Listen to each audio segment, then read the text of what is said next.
دکارم هجاب دلار از ماموسشا دیبورا مج بو پرتوکا چاند و سنج ناوین سسی و نمی ایرو لسر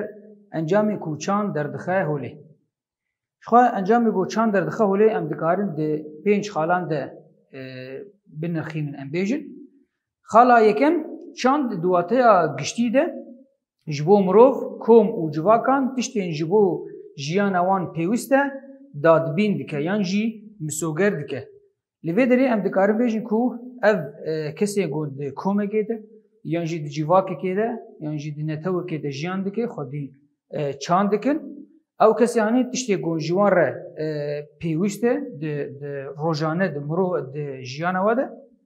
ev tiştê hanê çand ji war misoger dike û li gorî wana li gorî va kesê hanê çanda wa jî diyar kir yan jî didê xuyanê kir.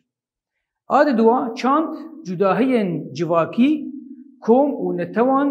derdixe holê. Li vê derê em karin wek mînakan bidin got wek Rojavayê Kurdistanê ku hin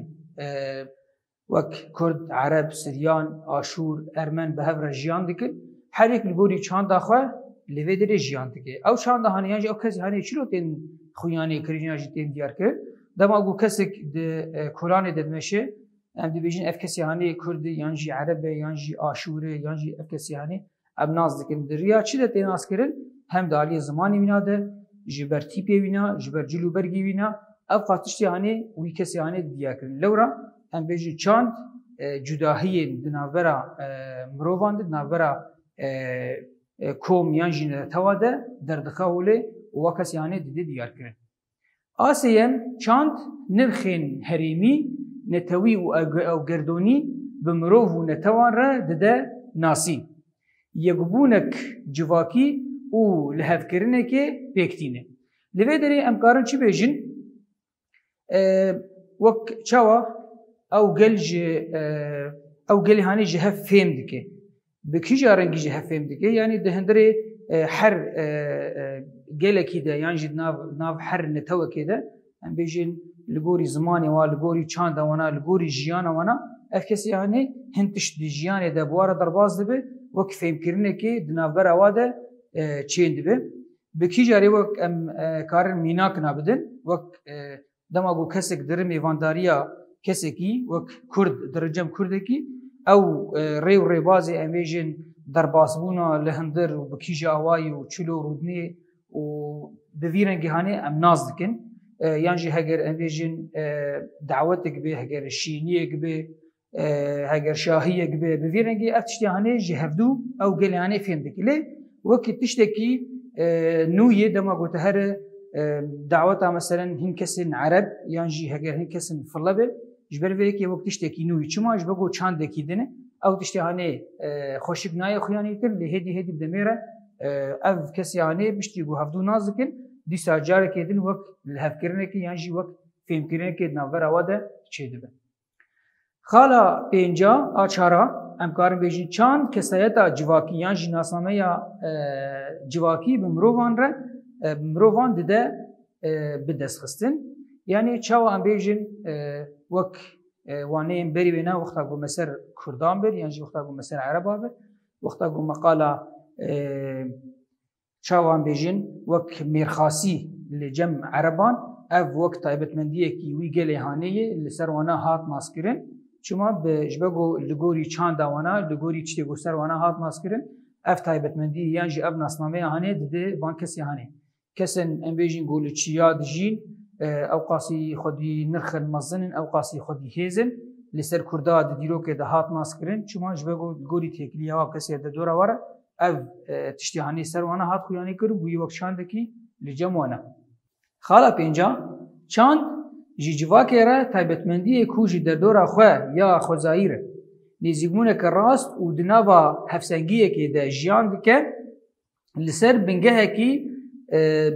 sûdgirtinê rast dide çêkirin. Li vê derê em karin mînakna çawa bînin hem ji aliyê xanî de hem ji aliyê em bêjin xwarinê hem ji aliyê cil û bergan. Çawa em bêjin li gorî ew taybetmendiyên cihê got mirov lê jî dike yan jî ew xwezaya got lê jiyan dike ew kesê hanê çanda xwe dide ava kirin. Li vê derê wek aliyê dêrikê wan dera em dibînin خانیه وانا جی کفری رش تین چیکرن چما جبه کو کفری رش به لوی دری زیدنه پرن لگوری ونا جو خانیه خو بیرن گهانی چی دیگه لجمل بدری لقامشلوان بیجن جبر گو دشته آخ پره افکسی یعنی مثلا بکلپیچا خانیه خو چی العالی حلبه بکفری سپی چی دیگه لاسکی موبه جقشای چی دیگه چما جبه گو تشتی گو لجم وانا هی خزایا و evet adı dua xwarin böyle kese go niziki cem yanji deryabet bini mesela vak çandaki li cemwana çekirina masiyan li cemwana geleki heye evji dixu yani kirin go ev kesin niziki avedici li vedere bejin danuka çedigin vak çandaki ye çima jbe go genem li vedere o her vakidin hem ji ali cilu bergan jibergo kese go li cihe germ و جهن جمدی جیان دکن هلبت ام بیجن جلو برگی وانا نوک حبدون کسی گول دشتا و چیان ام بیجن دجی جلو برگی وانا نوک حبدو به مشا وانا نوک حبدو دانو ساندنا وانا نوک حبدو چما جبرگو لگوری خزای خواه او چند دهانی جی دیگو هرده اما انا بچن دی چانده ده زمان لوی داری وقتا گو ام بخوازن بحثا زمان بکن یعنی جی گریدانا وینا بچانده ره ام شخو ام دزانه وک پیناسه کی تنگ جی چاندره زمانه یعنی وک پیناسه کی ام بیجن تنگ جی چاندره زمانه لگوری ونا ام چه کارن گریدان کی نابرا چاند او زمان ده چیکه لوی دری ev pênaseye got çand dide şoxta got bêjin çand zimanê wek pênaseyê ketin ev dixuyanê kirin û zimanê wan kesî hanê çanda wana didî diyar kirin yan jî dixuyanê kirin lewra wexta got kesek bi zimanekî de axive ez pê zanim ev kesî hanê çi kesî û hem jî li gorî lehca wîna em dizanin ka ev kesî hanê ji kîja eşîreyî yan jî kîja bajarî ew jî çanda wî wê dera hanê yan jî wî milletê yan jî wî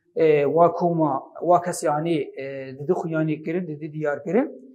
دیگوری آنها جی مثلا امکان واکسی آنی نازم کرد. اوج عالیه کیده. هم جی باندوره کی گله کی مزن باندوره کی زمان گله کی مزن دعوا کرنا چاندی ده هی. بکیجا رگی شخوا ام بیجن کمبونا کسان لهف پیوسی آوینا به زمانه کی هبو بو افکسی آنی جهدو فهم بکر. او درکتنا زمان پیشکتنی گله کی مزن خستن چانده ده هم جی عالیه کی دین ده جی چاند و چیبونا چانده زنگیمونه کی گله کی مزن دیده زمان چما جبرگو وقتا گو افکسی هانی هفدو کند بن گلک گوتنی نه جوار پیوسته پشتی گو چاندنی دردکوه گلک گوتنی نه جی گلک اموری گو هاتن آفراندن پیوسته لویدر زمان رولا خود دیزی گو او فهم کرنا گود ناو برا وا کسی هانی ده چی ببه بلکی کومکی بچوچک جی کسان جی ناو برا 10 12 15 کسان یان جی 20 کسان گل هفدو کوم ببن دمکی به هفدو رجیان بکن به زمان به اشارت به قیرابه جی هفدو فهم بکن لی اف کسی هانی گو زیده بون ادی پیوسی اونا به زمان کی هی گو کاربن تکلیه کی ناو هفده تکلیه ناو برا ود هفه و هم پرورده خوشی ام بیج بدینن هف یعنی او تشتی گو به کسی مزن را درباز بویه کار بگیرنی و کسی نو یعنی نفشی نو دریا برنگی کی خوش یعنی برنگی کی راست برنگی کی حساب لیوه داره گریدانه کی گله کی مزن نبرا زمان و پیشکتنی دهی هم پیشکتنا چاندی هم پیشکتنا گو دی دنیای دجی چویه لیوه داره کارن وقت میناکی که بیجن اف میناکانی جی چوا دماکو انا مروف وک چیروک که دی بیجی یان جی پرورده که دیده اف پرورده هانه دماکو کسی که هم بری تبسکنه به قیراب به دستاب به اشارتاب به خیزگرنا هن وینیان لسر دپی و دمه کی گله کی دریش در باس به و هر تشتی گود هندری وی وانه هانه ده شخوا مروف فهم ناکه لی به درکتنا زمان هر گوتنا گو تی گوتن ده هندری میجی انسان ده وک صورتی کی وینا هی هر تش به هبره تی گریدان دی اف کسی هانی راست ج کسی همبری خو فهم دکی یعنی اوانه گمرو 10 دقیقه یعنی 20 دقیقه ده اگه مرو اشارتا یعنی به چیجا